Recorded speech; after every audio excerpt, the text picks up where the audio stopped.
introductions. Information about each of our speakers is in your forum flyer, so we'll provide only brief introductions.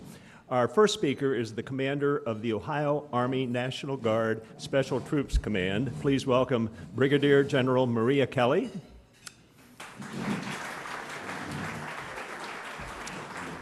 Our next speaker is the Ohio Army National Guard Medical Detachment Commander and Orthopedic Surgeon at the Chalmers P. Wiley VA Ambulatory Surgical Center, Colonel Mark Tranovich. Our next speaker is President of Compass Tech International.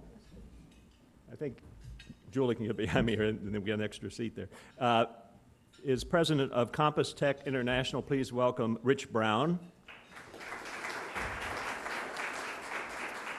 Our next speaker is the retired Air Force colonel who now serves as Assistant Provost and Director of the Office of Military and Veteran Services at The Ohio State University, retired Colonel Michael W. Carroll.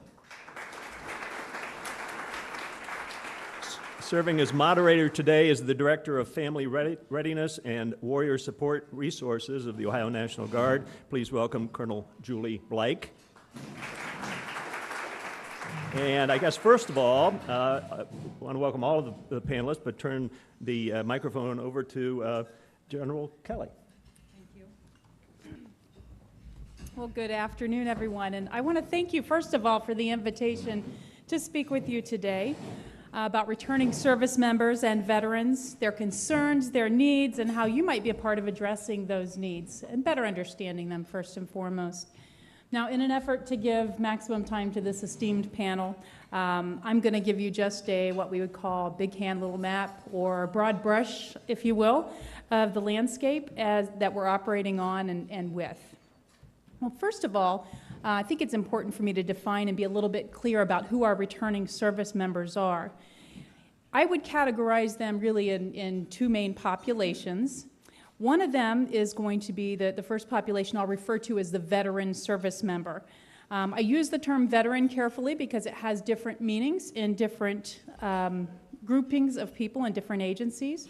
But what I'm talking about here is the service member that's been released from their service on active duty. He or she, they may have a remaining service obligation, but they're not now actively serving. Central Ohio may or may not be their home of record.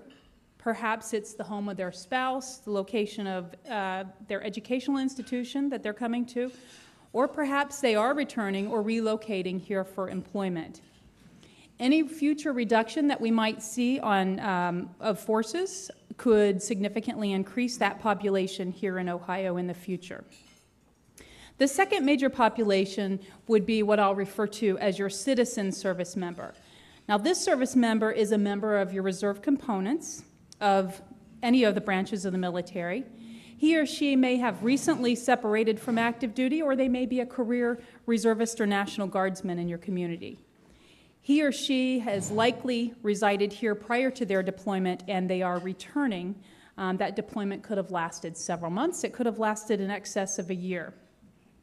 He or she also has likely performed a deployment that over the last 12 years between 1 and 4 times. Now, these citizen service members may continue to serve for some time. They may have previously deployed. They may have not deployed yet at all to a hostile area, but one thing that you should keep in mind is that from their perspective, it is likely that in their future sometime they will deploy to a hostile area, and therefore this is their expectation, this is what they train for, and this is what their family prepares for. Now, what has been the impact of combat operations on returning service members and veterans? What can you expect in the workplace from your new veteran or returning service member? How can you best support their initial integration or their reintegration into your workplace? And most importantly, why? Why would you want to have a veteran or a returning service member on your team? Well, let me begin by saying that operations over the past 12 years have offered a variety of experiences and opportunities for Americans in and out of uniform. Uniformed personnel being the focus of today, I'm going to give you just a general picture of that landscape so that we can kind of move on to the specifics with our panel. Overseas contingency operations, which you've previously heard to referred by the former President Bush, beginning with the global war on terror, began following 9/11 attacks on this country. Now, this makes for a sustained response for nearly 12 years. Deployments are sustained operations. They require service members to serve from a few months to up to 15 months or more in remote areas. Operations may vary or have varied for that service member, for anything from peacekeeping to combat operations. It could have been in support, or it could have been a part of some main effort. It always was in a heightened posture of security over long periods of time. It always involved separation from family members and loved ones. The deployment frequently exposed service members to threats of danger, and because it was over 12 years, it was often multiple deployments. This is just to give you a snapshot of the average veteran or returning service member. Now, the consequence of the stressors are not all negative. I know that's a lot of what we hear about in the media, and that's where a lot of our focus has been.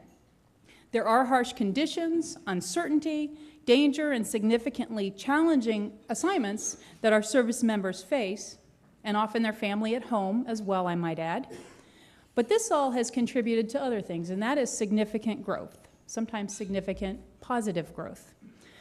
Now, because of the widespread reports focusing on the worst outcomes, physically and mentally, I just want to take a moment to tell you some of the positive outcomes as I see it, and that you'll expect to see from your service members in general. Resilience, leadership, adaptability, fierce loyalty, and dependability, to name a few. Service members have conquered missions that they have never before been called to do, including missions often performed by other agencies outside Department of Defense. They've done so without the benefit of doctrine, that would be their playbook. They've done so without the typical resources necessary. And they've performed these duties in adverse and threatening conditions under the constant threat of unknown. They've performed the duties incredibly well, always making a difference, and usually to the surprise of themselves. Now, you'd never know this because they're very humble. And as a result, their confidence has increased incredibly. Imagine these achievements that they had no idea that they could accomplish, but put in the situation rose to that challenge. Now, today, we call upon soldiers, sometimes very young sergeants, to perform duties that 15 years ago we would have taken a commissioned officer and given them that responsibility. Basic soldier skills involve volumes today instead of, well, when Julie and I joined, it was about a 1-inch little book that had our common tasks listed in it. Every service member possesses skills now that we used to have special service members perform, such as communications, first aid, navigation. You know, the bottom line is former and currently serving service members, veterans and, alike, are without a doubt people that you're going to want on your team. Now, that being said, return to civilian life brings with it challenges. The operational environment that once was so rifle shot focused on one thing, one specific mission, is not always so clear in the workplace. For those returning to work where you may have had to adapt and have others cover down, there can be a lessened feeling of significance in self or in your work. Same thing happens at home. At home, new roles have been assumed, and kind of finding your way in there again can be difficult. There may be a change to your income, a transition in benefits to include medical coverage and accessibility to that coverage. Things that have been put off because of the mission might now be the focus of your attention. Sometimes these stressors even cause veterans to long for the day of deployment when, I dare say, life was simpler. If you can understand the dynamics at work here, then you stand to benefit greatly from having veterans and actively serving reservists or National Guardsmen in your ranks. Now, if you'd like to learn more, because of our short time today, I'm going to tell you about one resource, and then we'll take the opportunity to go straight into the panel because you're going to learn an incredible deal from the panelists here today. But I do want to take a moment to talk with you about taking advantage of ways that you can help our service members and their family, who, family members, by the way, are the epitome of adaptability and strength. I want to invite you to take part in our Inter-Service Family Assistance committee meetings. These organizations meet regionally throughout Ohio. They harness the efforts of governmental, non-governmental, for and not-for-profit organizations, and the full spectrum in between.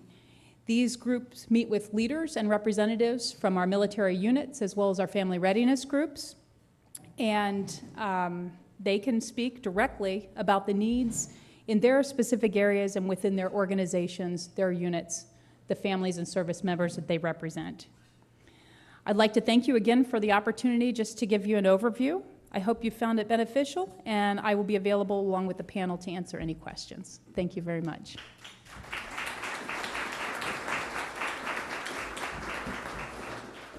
All right, thank you, General Kelly. I'm going to go off script a little bit, and I'm going to relay a joke that I read. I think it was a Reader's Digest, and it was a cartoon of a veteran that had just returned from Iraq or Afghanistan, and he was applying for a job at a golf course and as a greenskeeper. And throughout the interview, the employer asked questions about, hey, this is going to be a very difficult job. It's, you're going to be working out in inclement weather, hard manual labor. This is going to be really tough. And the veteran looked at him and said, well, is anybody going to be shooting at me while I'm doing it? And he said no. And next thing you see is him riding a lawnmower, taking care of the greens. So it's kind of a funny little visual of what our service members have to offer. General Kelly has deployed twice herself, and I like to say she's actually experienced deployment 3 times. Her husband is also in the military, and she spent one of those deployments at home with 4 kids. I've also argued that it was probably easier when she was managing thousands of soldiers in Iraq than staying home with 4 teenagers. So I've been on both sides of it myself, and fortunately I didn't do it quite as long, but anyway, so those are some of the unique things associated with the military. So today, I think our objective as a panel is to help you as a group understand some of the unique challenges that our service members and veterans experience.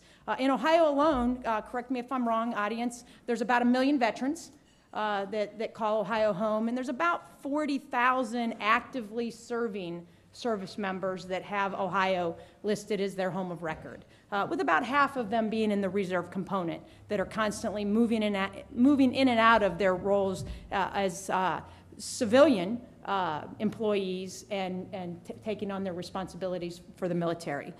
So our objective here today is to help you understand what reintegration is about, how these deployments and this veteran military mindset can impact family, how our veterans and currently serving reserve component service members adjust from going from a military workplace, whether that be serving a military role here in the United States or serving in a combat theater around the world. How do we adjust from going from that work environment to bringing them back to the civilian workplace? And some of our military members are young. Half of our service members are single. The largest demographic is something like 19 to 25 years old. So they're young. Many of them are electing to use their educational benefits that they've earned from their military service and going back to school. So one of the objectives today is to talk about how we can help support our service members go back to school. as well as highlight some of the medical and behavioral health issues, myths and facts associated with service members that are, and veterans that are returning home. Again, I think General Kelly hit it right on the head. What you hear about in the press is the negative things that are happening. In my role as the Director of Family Readiness and Warrior Support Programs, I'm responsible for resiliency, risk reduction, suicide prevention, and I can tell you the vast majority of our service members that are returning from deployment are growing and thriving because of their experiences abroad. There is certainly a segment that are struggling, and we certainly hope that as a community and as a nation, we'll align all of our resources to help support them. So without further ado, I'm going to go ahead and move forward now that I've kind of outlined what our objectives here today are. And again, when we talk about deployment, deployment could be in an austere environment, or it may be a deployment here in the United States. But typically, we should assume that a deployment will involve some separation from their normal life, whether they were in school, whether they worked for a civilian employer, or they're married and have a family. So deployments typically separate us from those kinds of things. So it's that reintegration, how do we get back and launch forward and grow and thrive from there? I think General Kelly hit it, also talked a little bit about the difference between the active component and reserve component. So reserve component, we can be actively serving and veterans at the same time. So we kind of use those terms interchangeably. So, so with that, I'm going to go ahead and ask the first question. I think the way we have it set up, I'll ask the first question of each of our panelists, and then we're going to open it up for questions from the audience. Does that sound fair? All right. Okay, so first we'll talk about employment. Mr. Brown, what are the key impediments to successful transition from military service to civilian employment? And what specifically can the private sector do to help close that gap and break down those barriers? Thank you. This could be a 2-hour discussion, but we'll boil it way down from that. There's really two very distinct sides of that puzzle. One is putting yourself in the boots of somebody coming out of military service, and the other is going into the suits that I see out here today. And the views are extremely different. And I could give you many analogies. Probably the best would be one that I had somebody come into our office, and one of my employees, Sean, is out here, and he met with him. It's been, gosh, about 8 months, I think. And a young man walked into our office with a handwritten resume. He wasn't prepared. He didn't know how to interview. And frankly, he didn't have any clue what he wanted to do. But when Sean boiled down his experiences, he had a very good experience that applied extremely well to one of my friend's businesses that's thriving. By the time he went through a rewrite on his resume, practice on his presentation to interview, and we got him out with a friendly audience that was trained with the HR manager on how to speak with a veteran and understand well enough what he had been through to not assume that when he's sitting rigid at the front of his seat saying, yes, sir, no, sir, that's not a bad thing, it's a good thing, and that the probing questions have to be structured a little different. If both parties don't find a way to communicate, nothing much will happen. And from the veteran coming through, I see some friends I know that have served out here without picking any out. I could pick one in particular I know that was one of the more skilled people I've probably ever met in my life and experiences that had a tremendously difficult transition despite those experiences because the application into corporate America was not understood by the hiring managers. So the challenge really is both on the veteran to get help on how to take their experiences and get them translated into civilian language and be able to articulate them loosely enough to communicate with somebody that's not going to be comfortable with a candidate for a job that is used to a very rigid approach to dealing with somebody that they're going to be answering to. From the company side, how many of your hiring managers for people here that are in the corporate environment know how to translate a military resume that's poorly written? If your answer is you don't know, the answer probably is they don't have a clue. And that's not a bad thing. You know, I could tell you a number of major companies here that over the last couple of years have had initiatives to hire many, many veterans and started without having a single person who had gone through training on how to interpret experiences. You ask yourselves, can that program under that scenario possibly succeed? Short term, no. As they evolve, it can be extremely successful. But you've got to have the communication going top to bottom so that the skills that are coming through are understood. And my company, we spreadsheet and screen every veteran that comes through our door.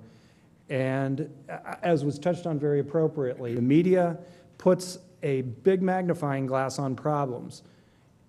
It's not really what's going on in society, because we have people with degrees coming out of Ohio State or Cincinnati or Miami who can't effectively write and communicate.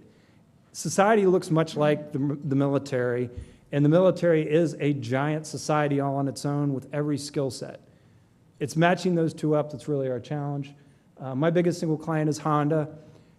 Before I answer the question, and I'll cut so we get through, at Honda, their average maintenance engineer, which are the ferries that keep the equipment calibrated and working every night, third shift mostly. They're working every shift, 3, but the third shift's the big one. What do you think the average age of their most skilled maintenance people are today? The answer is 55. As a workplace issue and what that means on our economy, understand if we could take 1,000 veterans today and put them through 6 months of vocational training, Honda has never laid off an employee. They've certainly fired bad ones. I could put 1,000 to work if they went through 6 months of training to get that skill set, highly paid. They'd be there until they decided to leave. And that company does have a pension, few do. There's many other examples of that. The bridge for us is to get people into the right programs, and frankly, for you in the military, to get the veterans to go through and understand the labor statistics on where job growth is so that they're matching up their training and using their post-9/11 VA benefits where it's going to have a demand.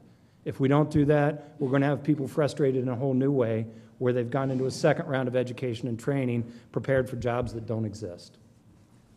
Rich, can I add one thing to that? I'm from Ohio State, and we get approached by a lot of companies that want to hire veterans, and that's a great thing, and we're fully supportive of it, but there's 2 questions I ask them right away is, well, what is your coherent strategy to hire veterans? First off, why do you want veterans? Do you have internships set up? Do you have mentorships and coaching for them? Do you have employee teams that support them, like a few of the businesses out here that do, made up of other veterans that are where they were at 10 years ago or 20 years ago? And then the second piece I ask is, what policies do you have to help the military, specifically the Guard and the Reserve, because that's really who you're talking about. You're not going to hire active duty. They have a full-time job. And I'll give you an example. Most of those answers I get are none. But I'll give you an example of it. It happens to be one of our partners at OSU. I won't say who, but it's a big green sign bank. They have some very military-friendly policies for when their Guard and Reserve members deploy, such as when that Guard member or Reserve member gets a leave in the middle of their 1-year deployment, it may be in Germany or Japan or somewhere like that. Well, they give that member $2,500 that their family can use to fly over and spend that week or 10 days with them wherever they're at. They have a policy when they come back after a year or more of deployment, they give them 30 days off paid that don't count into their vacation time. It's smart because it gives them that reintegration time to decompress from a year in the field, no matter what they have gone out and done. They also have a pay differential. If they're paying them $50,000 and the Army pays them $25,000, they make up the $25,000 for the year that they're gone. Guard and Reserve want to work for them because they have a comprehensive policy. So that's something to think about as you go down this road and want to hire and work with veterans. Thank you. Let's go on to the next question. Dr. Trainovich, from a healthcare perspective, what are some of the common medical concerns or problems that are seen with veterans coming back from Iraq and Afghanistan? And what can the civilian healthcare system do to help mitigate some of those concerns?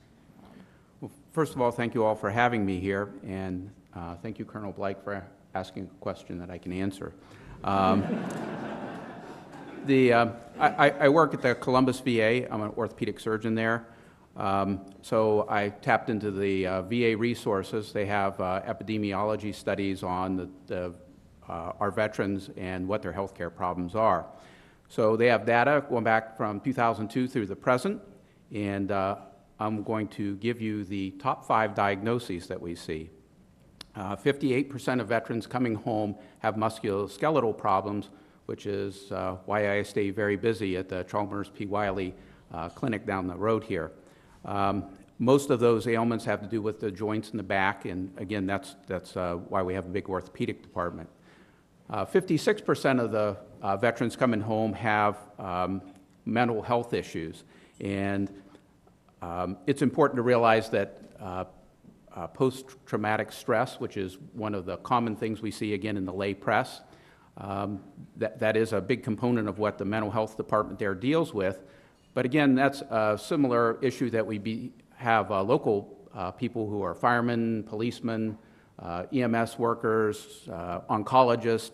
All of those folks also have to deal with a lot of human suffering and death, and they also suffer from a very similar degree, and they've obviously integrated very well into our society. Incidentally, my numbers don't add up to 100% because multiple vets come home with multiple problems, so they fit into multiple of these categories. The next most common condition is what's defined as ill-defined conditions. And it's kind of, again, one of those government terms. It's made up of multiple subcategories, and what it is it's a combination of symptoms that really don't match any specific disease process, and so they kind of get lumped into this group. A lot of times these are transient problems people come home with, they get treated, they kind of resolve spontaneously, and they move on with their lives. Neurologic diseases are the next most common, with 46% of our veterans complaining about these. In this category is traumatic brain injury. Again, that's been in the lay press a great deal lately, affecting everyone from professional athletes down to the peewee level about what do we do to prevent traumatic brain injury, all the issues about equipment and protection. The unique things about our veterans coming home is that can be precipitated by a blast injury that insults the brain instead of what we'd see here in the States where it'd be, you got hit in the head with a golf ball or whatever, fall from a bicycle, or, as I always hate to see, motorcyclists going down the road without a helmet. The final category, the last of the top 5, would be gastrointestinal diseases. They account for 36% of the folks that show up at the VA. The other point I would make here is these statistics are the people who come to the VA. Of all the veterans coming home, not all of them register or ever cross the threshold at the VA. Sometimes they're getting care through the private sector. Certainly if they're still on active duty, they're getting their care on active duty, so again, they don't show up in these numbers. And then, fortunately, most folks who come home don't need any health care at all. They're perfectly capable of doing their military job and any other job that comes their way because they're perfectly healthy. We obviously make a great deal of effort to send people overseas in good shape, and our hope is that they come back in good health as well.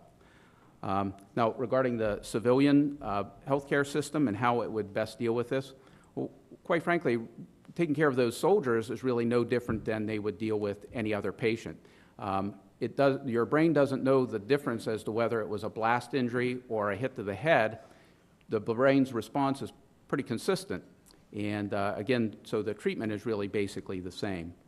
On the very positive side, the thing that the VA offers that may not be common in the civilian healthcare system is specific clinics. We have a TBI clinic, traumatic brain injury clinic, where we follow a very specific algorithm with very specific definitions of which people qualify for TBI and which do not, so that we can adjust treatment. And the big thing here is because we don't have a lot of data, we're generating a lot of data, so in the future we can maybe improve our care and treatment of those patients, not just soldiers, but any of us who might have a similar accident. Also at the VA, we do have post-traumatic stress clinics as well.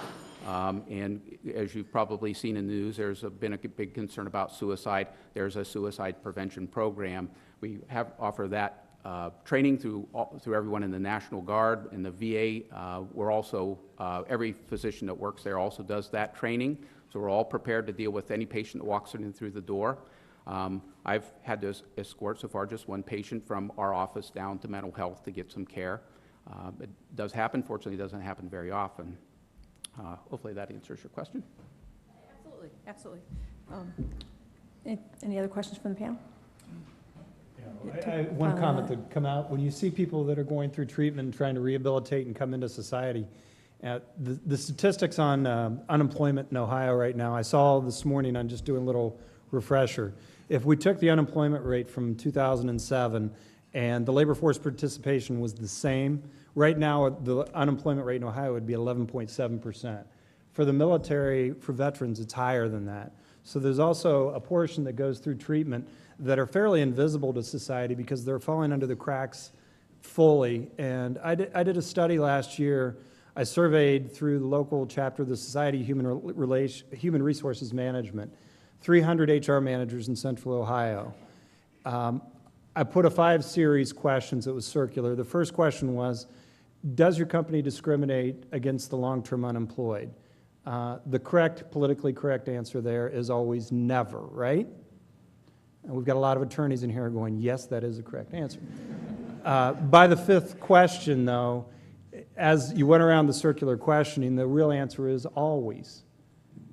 So it's very important, too, with a veteran population, that your HR managers, your hiring managers understand what somebody's going through from the military and try to, from our end, it's very important for us. If you talk to my recruiter, Sean, if we get somebody before they're fully out and sitting on the sidelines for a couple of months, we are far more successful finding them successful employment than a year down the road where we're trying to patch things up. If it's somebody that's gone through rehabilitation, it's a whole different animal, and when they reintegrate, we have to treat them a little differently. And from a company standpoint, you have to understand that to not discriminate against them inadvertently, because if you see somebody that's not been working for a year, anybody in the right mind looks at them and says, what's their working pattern? Is this somebody that I should consider versus somebody that's working now? It's very important to look at that objectively with somebody in the military and give them a chance by thoroughly understanding where they've come from to be able to successfully integrate. And I would just say, don't be afraid of post-traumatic stress. You hear about it in the news all the time. If any of you have been in a car accident, if any of you have been in a tornado or a hurricane, you had post-traumatic stress. Post-traumatic stress disorder is a very small percentage of the soldiers and sailors and airmen who come back with post-traumatic stress. Those are the ones that need help and have trouble dealing with it. Everyone else gets over it normally, just like all of you have and many people that you know have. So don't shy away from that, and every veteran doesn't have it. My most valued employee sitting back there. Sean, did you have post-traumatic stress? Yes. And he's outstanding.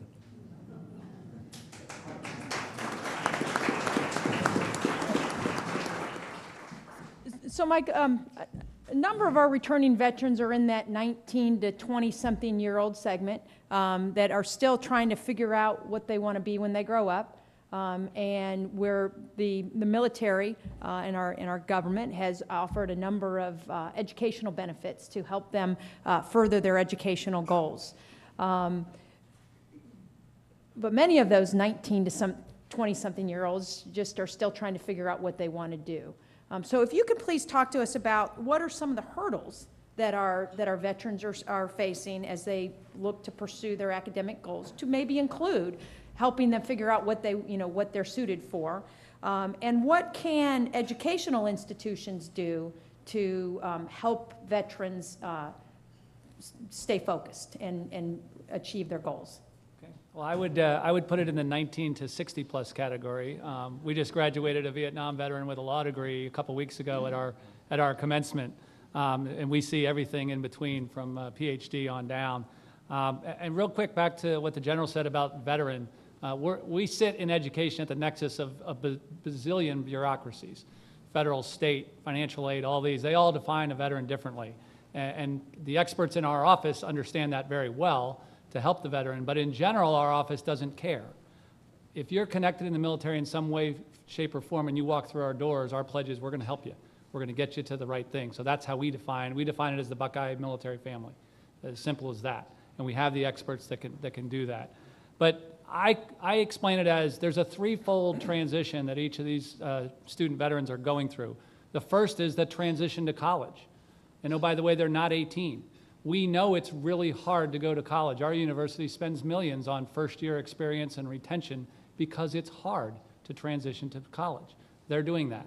They're also transitioning from a military way of life to a civilian way of life.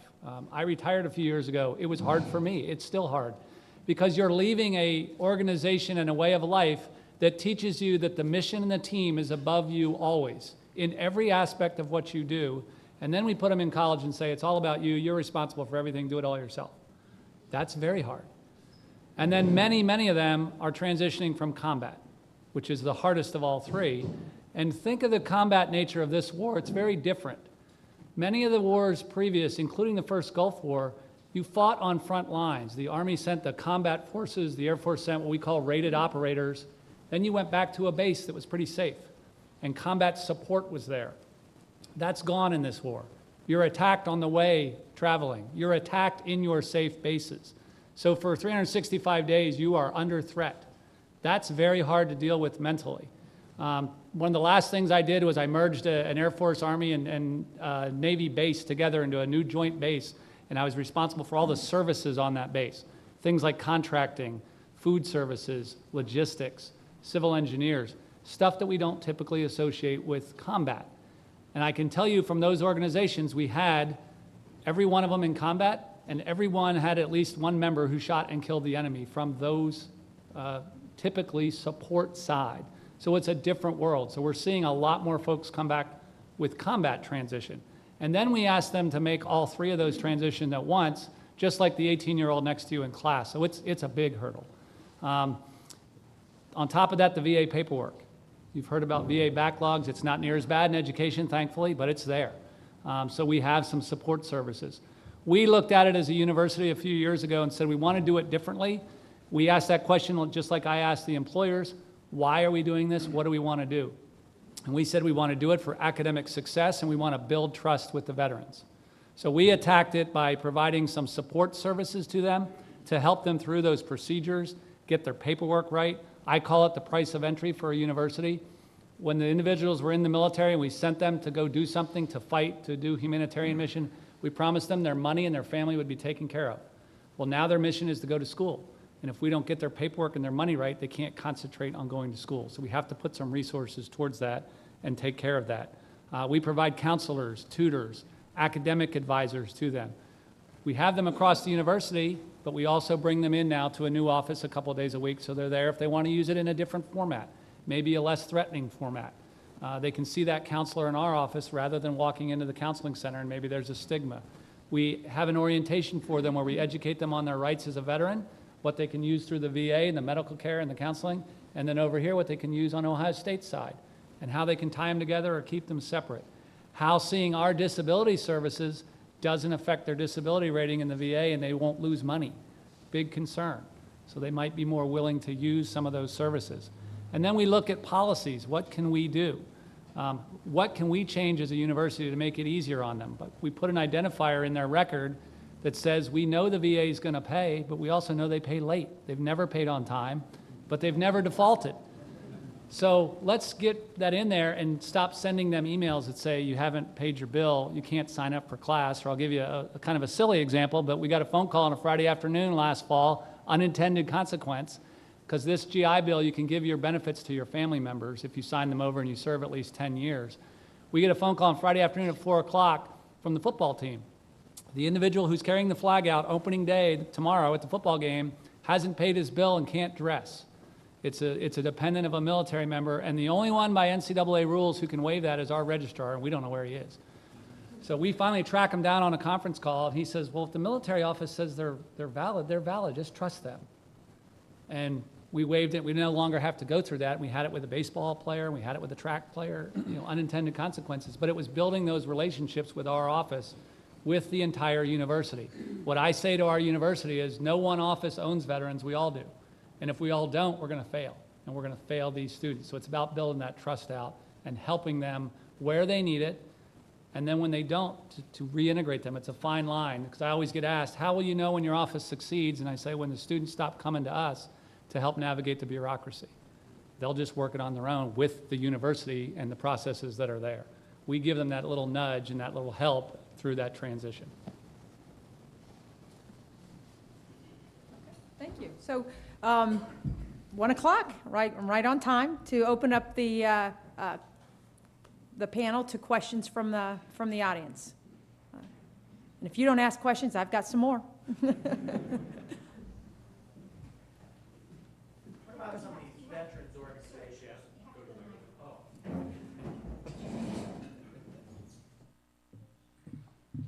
What about the veterans organizations like the American Legion and some of these that when I go to these, I see they're all the old guys and they're all kind of dying out. And yet, to me, it's another whole support mechanism that's going wanting, that there's veterans there that would like to hire a veteran, but I don't think some of these young people that are coming back get into these organizations, and they might be as big a help as some of these more formal organizations. What do we do to try and steer them into those kinds of things? I mean, it's a hard question because everybody's different. And you might have one 25-year-old who's going to be comfortable reaching out to somebody that's in their 50s. But our world today, with especially the more youthful veterans coming out, is short attention span theater, like my kids. And, you know, where we find a lot of people is by Facebook. When I've got time in between doing everything else, I'm posting on Facebook and on LinkedIn and going on mentoring groups and trying to find people that are looking for help. By that, I mean they are motivated and they're seeking that help, which to me is a huge indicator of success. So trying to reach out to people, it's got to be on a means that they understand and they're comfortable with. And unfortunately, it's sort of like talking to my 19-year-old daughter who's at OSU, we were discussing. We're going on a fabulous vacation, and she doesn't frankly want to go because she'd rather hang with her friends. I'm 50. It's that dynamic of reaching out to people that are not generationally attached to you to get help, even when it's a great thing to do. So it's difficult, and we've got to hit them at every level.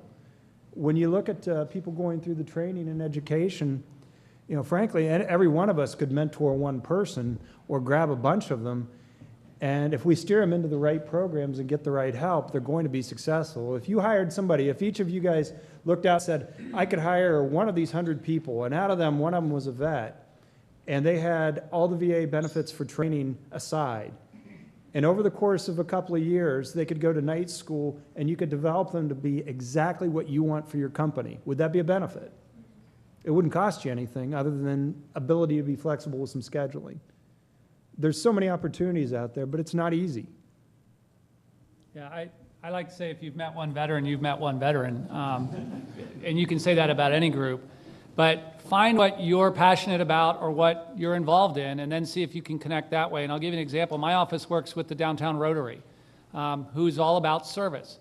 So what we did is we started a career coaching program with them where we're matching them up. So if I've got a veteran who's a junior in finance, I match them up with a finance CFO or CEO, not to give them a job, but to help them learn how to network in the finance industry and learn what that is.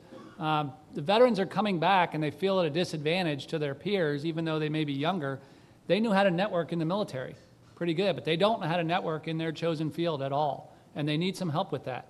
And you can help with that. There's lots of ways to connect. We use the service organizations, the VFW, American Legion, to help them with their disability claims and to walk them through that process where they'll find out you didn't check this box, and oh, by the way, it'll be sent to the VA. 6 months later, it'll be sent back because you didn't check the box. They'll catch those things, and that's where they start to see the value. But it's also about talking to them responsibly. You know, I have an individual from my office here always talks about Uncle Joe, who always said, well, you know, the VAs are a bunch of butchers, don't go to the VA. Well, I don't know if it was true 50, 60 years ago. It's not true now. They have great doctors there and they have great programs, but they're hearing that from Uncle Joe and they won't sign up. Like Mark said, they don't sign up in their 5-year window. You know, they bring a mobile van over. They're part of our orientation to get the students to sign up. But they're hearing this from their friends and family or acquaintances and they don't necessarily want to do it. So we have to have a frank conversation with them and don't, you know, go off what you heard a long time ago. And I'll add that, you know, being part of the veteran service organizations, from a military mindset, you know, people generally will migrate to people that are like them, to others that are like them. I know that when we lived out west in Arizona, we'd put our Ohio State shirt on, and next thing you know, half of our friends that we're hanging with in Arizona are from Ohio also. And I think the same thing is true with the military community. So I don't have a lot of concern that it will eventually catch up and the younger generation will participate and be members.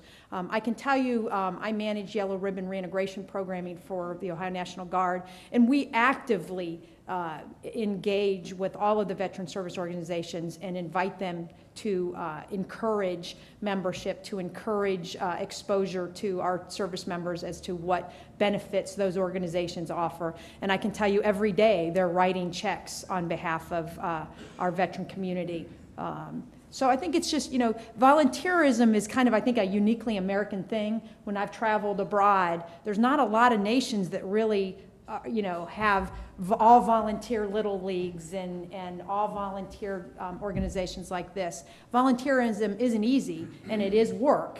And you have to have I think it's just natural to not see some of the younger people in those organizations because they're busy doing other things. It's when you establish yourself in life and you have a little bit more time, your kids are away at college, now you have time to kind of give back to the community. So I think it's being patient, persistent, and continuing to integrate those organizations into what we do and encouraging our service members to leverage the benefits while they're young with the hope that when they grow up and are older and are at a place in their lives when they can give back, they're connecting and formally joining those organizations.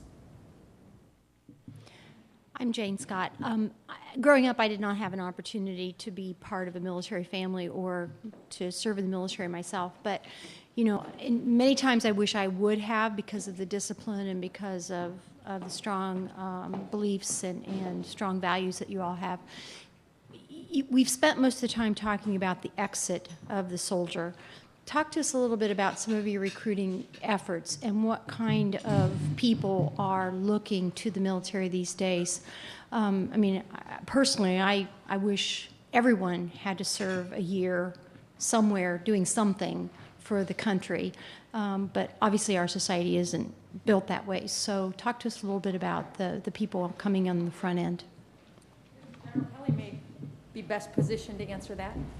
Okay, well, this is near and dear to my heart. A week ago Monday, I went to the military entrance processing station and I got to swear in a lifelong family friend who grew up with my son. And that is probably one of my most rewarding things that I get to do as a commissioned officer is administer the oath of enlistment. And as I was there, right outside the induction room, I met a mother who had two sons that were going to swear in that day. And they weren't the first in their family. Their little brother was already serving overseas. And so all three of her boys, by the end of the day, were going to be on active duty. And I will tell you that from the standpoint of what I have observed of the other services and what I see in the Army National Guard, we have an incredibly committed and giving and caring youth who know full well what they're enlisting for and know full well what is ahead of them challenge-wise in their military service. I spoke of that earlier. And yet they are voluntarily doing so. You may have heard the statistics that less than 1% of Americans will serve in the military. That speaks of a couple of things. First and foremost, in today's environment with all of the requirements to join the armed forces, it's getting increasingly difficult to get in, if you will, for a number of reasons. So the eligible population has reduced, but then you've got to have a willingness and an interest in that in an all-volunteer force. And so by the time, at the end of the day, when you see those that have contracted and are taking the oath, it's phenomenal. The commitment, the level of fitness, they are drug-free in order to get in and to remain in. They have to have a very high aptitude these days to get in, and so the mental, moral, physical attributes that we look at, they're all of the the highest caliber. No open law violations. It's really challenging with any blemish on any record of what I just mentioned to get in. So it's a very quality individual, but also a very committed individual that is entering the forces. I hope that answers your question. And as far as I know, all the services are making recruiting missions. So there is not a shortage in our ability to be able to identify and find willing and qualified applicants. The other thing I would add is don't believe the myths that you hear. The common ones I always hear that people that go in the military uneducated, have no other options, and are poor. It's the furthest thing from the truth. Actually, the bottom quintile is only about 12% of the military, and 40% come from the upper 40%. So it's a very different world. There's a Wall Street Journal article about a year ago that kind of goes through all of the myths and debunks them all with some university studies. But it's a very high quality individual that is there and that is coming in, and people need to think about it as an option that is out there. But again, I kind of go back to what is Uncle Joe telling them. What are your options? There's a myriad of career fields and well-educated folks that are out there to come in, and just don't believe everything that you've typically heard. The only one that I've ever heard that is somewhat true is that we're getting less people in the military from the northeast section of the United States. That's about the only one that's actually factual. I'll give you a little picture. 21-year-old Marine infantryman, dog handler. What's in your mind? Somebody did 9 months in Afghanistan. That's my son, Dan. He's working with Michael's help now. We're just getting him ready for getting out of service next August. He's planning on going pre-med. He's got the test scores. He's got the grades. That's not an untypical kid. 9 months on the front line in a FOB in Afghanistan, and he's been through hell. He's seen it. He's lived it, but his head's screwed on straight, and he's a great kid. And someday, if everything goes well, he'll be a great doctor.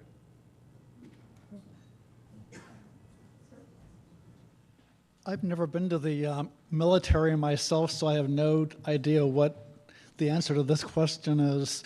When people are first joining up and first signing up, is there any training available to let them know what to expect? In other words, not just how to handle the equipment they're going to have to be involved with when they're deployed, but what it's going to be like through the whole process, including when they get back. This varies from service to service. I'll just speak from the Ohio National Guard's perspective. The Army National Guard, we have a delay between when our soldiers enlist and when they ship for training, and that delay varies. But we put them, enroll them directly into a recruit sustainment program. And it is a very regimented program which kind of goes through all facets of what to expect when they're at training.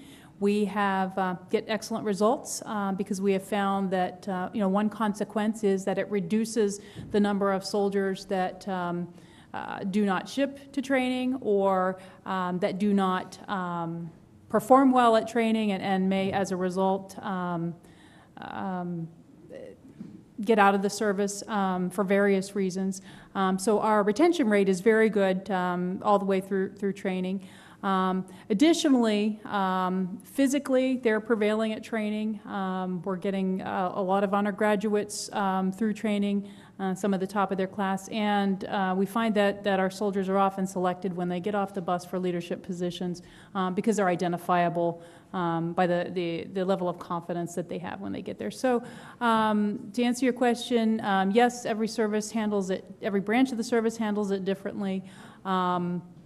And one example is what the Ohio National Guard does with its Army candidates. And I've been in for over 32 years, and when I joined, they had a version of that same program. The first 3 or 4 drills before I shipped to basic training, I attended a regimented program where they taught you some physical, the physical fitness expectations, some basic marksmanship things, drill and ceremony, that kind of stuff. So the answer is absolutely yes.